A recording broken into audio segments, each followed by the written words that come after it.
홍무제가 철령위 설치를 통보하자 우왕은 오도의 성곽을 수리하도록 하면서 장수들을 서북 국경지대로 보냅니다. 이어 각도의 양반, 백성, 향리, 영리의 군적을 만들어 유사시에 징발할 수 있게 합니다. 우왕은 최영과 몰래 요동 공략에 관해 의논한 뒤 한양의 중흥성을 수축하게 하는 등 만일의 사태에 대비합니다.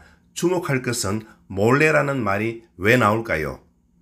최영이 중신회의를 열었을 때 명나라와 화의해서 해결하자는 게 대다수 대신의 의견이었습니다. 최영은 입을 굳게 다물고 일단 중론을 따랐습니다. 우왕과 최영이 몰래 요동 공략을 의논해야 할 사정이 여기에 있었습니다.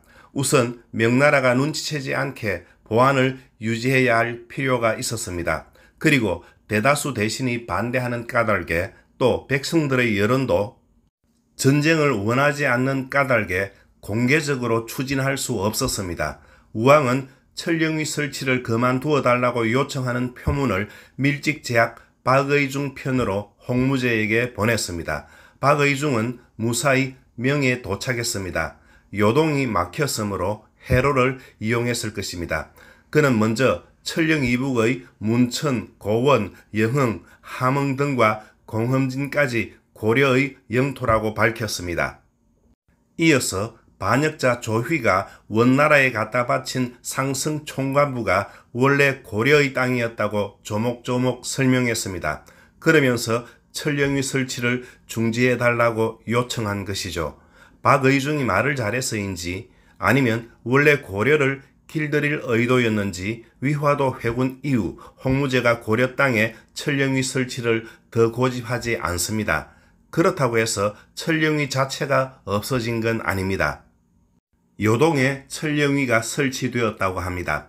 3월에 우왕은 최영의 딸을 아내로 맞이해서 영비로 책봉합니다. 딸이 왕비가 되기에 부족하다면서 최영이 처음에 거부했습니다. 그러나 우왕이 기어코 고집을 부려 성사되었습니다.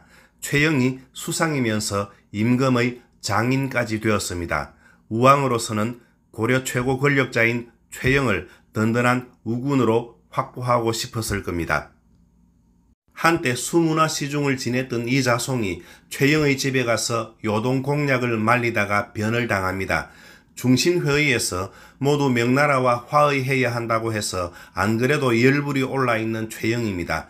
이자송이 잘못 건드린 것이죠. 최영은 이자송이 임견미에게 붙었던 자라고 구실을 대고는 곤장을 때려 유배를 보내려다가 곧 죽여버립니다.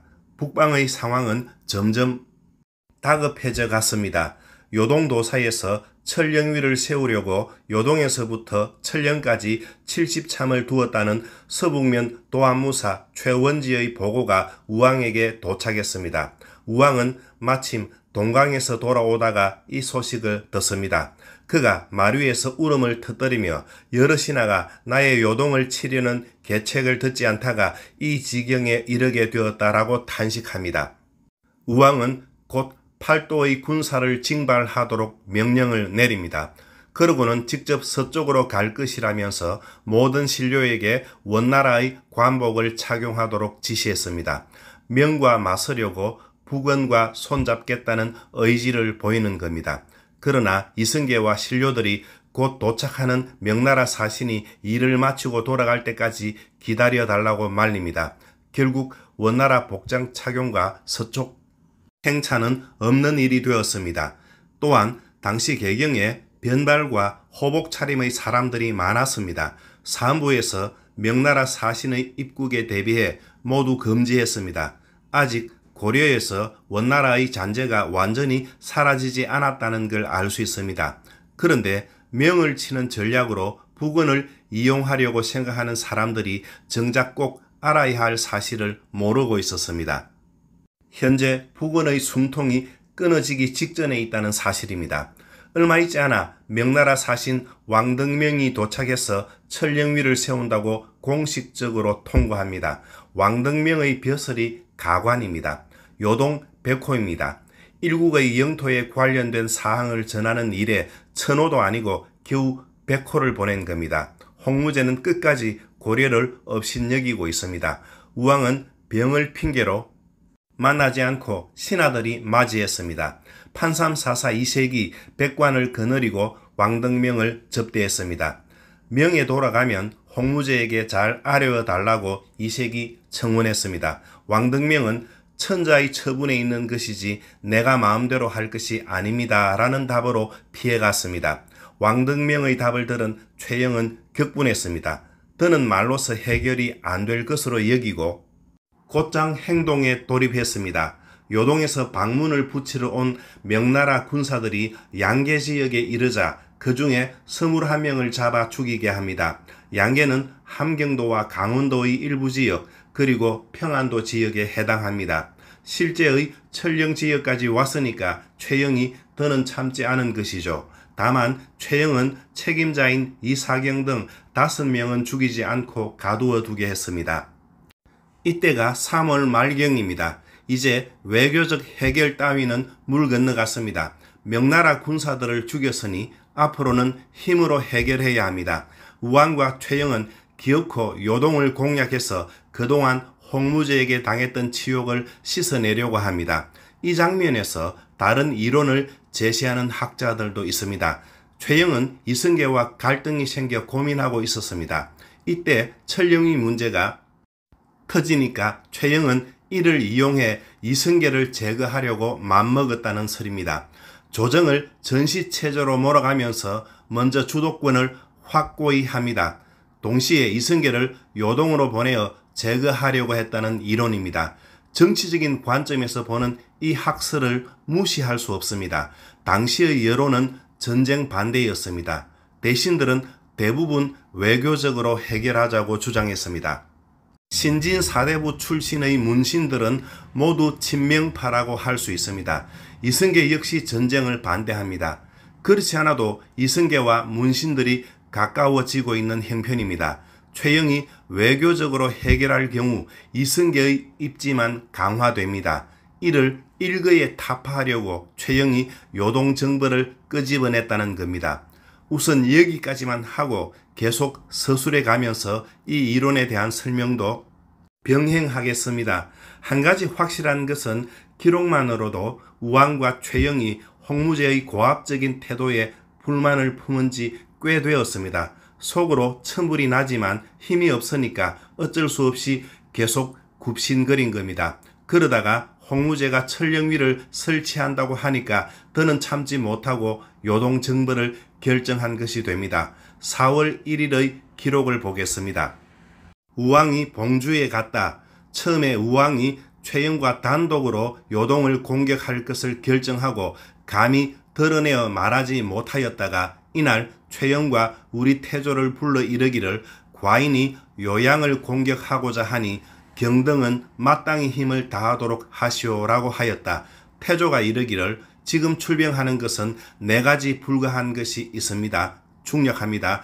우왕이 잠옷 그럴듯하게 여겨 태조가 물러나자 최영에게 이르기를 내일 이 말을 가지고 다시 아뢰어라 라고 하자 최영이 알겠습니다 라고 하였다. 밤에 최영이 다시 들어가 알리기를 원컨대 다른 말을 받아들이지 마십시오 라고 하였다. 이 기록을 보면 상황을 대충 파악할 수 있습니다. 우왕과 최영이 단독으로 공격을 결정하면서 감히 드러내지 못했다고 합니다. 그만큼 반대가 심했다는 걸 짐작할 수 있습니다. 그러다가 이승계를 불러들여 불쑥 요양을 공격하겠다고 합니다. 아마 이때 우왕과 최영은 이승계가 당연히 찬성할 것으로 생각했을지 모릅니다.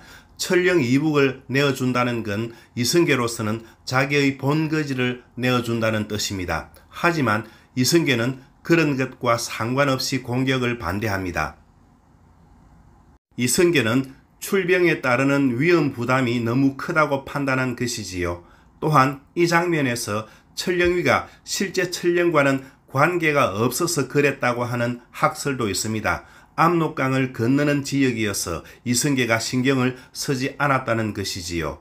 이렇게 되면 천령위의 위치 논쟁에 관한 이야기까지 연결됩니다. 하지만 너무 길어지니까 여기까지만 하겠습니다. 그 다음 제가 중략한 부분이 그 유명한 이승계의 사불가론입니다. 첫째, 작은 것으로 큰 것을 거스를 수 없다.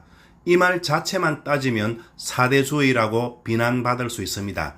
작은 나라가 무조건 큰 나라를 섬겨야 한다는 사고방식은 스스로 비참하게 합니다. 말도 되지 않습니다.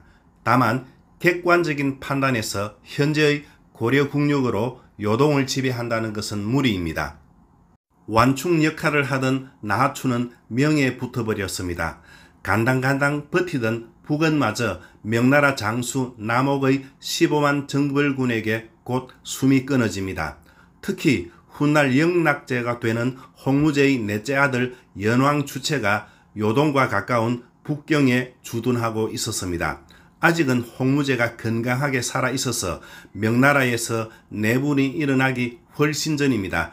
따라서 명나라 초기의 유명한 장수들이 모두 건재합니다. 고려의 요동 정벌군은 4만이 채 되지 않습니다. 그러나 명나라 장수들은 출정했다 하면 15만 명이니 20만 명이니 하는 소리가 나왔습니다. 작년만 해도 20만 대군으로 나하추를 쳤습니다. 그렇다고 해서 고려의 재정이 정벌군의 뒤를 보살펴줄 만큼 풍부한 것도 아닙니다. 둘째, 농사철인 여름에 군사를 낼 수 없다. 당시는 농업이 경제의 근본이었습니다. 농사를 짓지 못하면 경제가 돌아가지 않는다는 뜻입니다. 변명거리는 됩니다. 하지만 여기에 반론을 제시할 수 있습니다. 고려 말의 인구수가 정확하지 않고 조선 초의 인구수도 정확하지 않습니다. 그때에는 세금 문제로 인구조사에서 빠지는 사람들이 많았다고 합니다.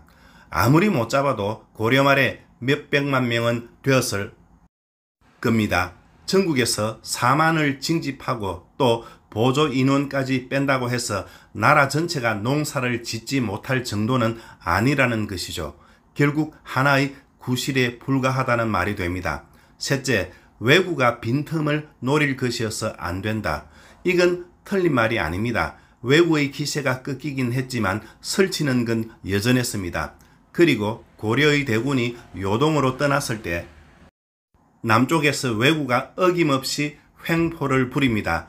위화도 회군이 성공한 요인 중 하나에 왜구의 침입도 들어갑니다. 곧 살펴보겠습니다.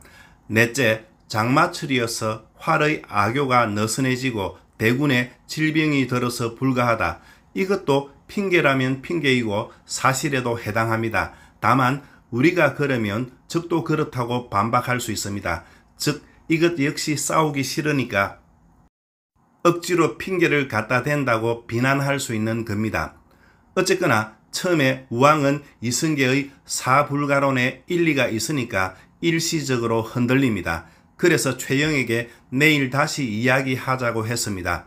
그러나 최영이 물러났다가 이날 밤에 찾아가서 강력하게 주장함으로써 요동 공략이 결정되었습니다. 다음 편에서 계속하겠습니다. 감사합니다.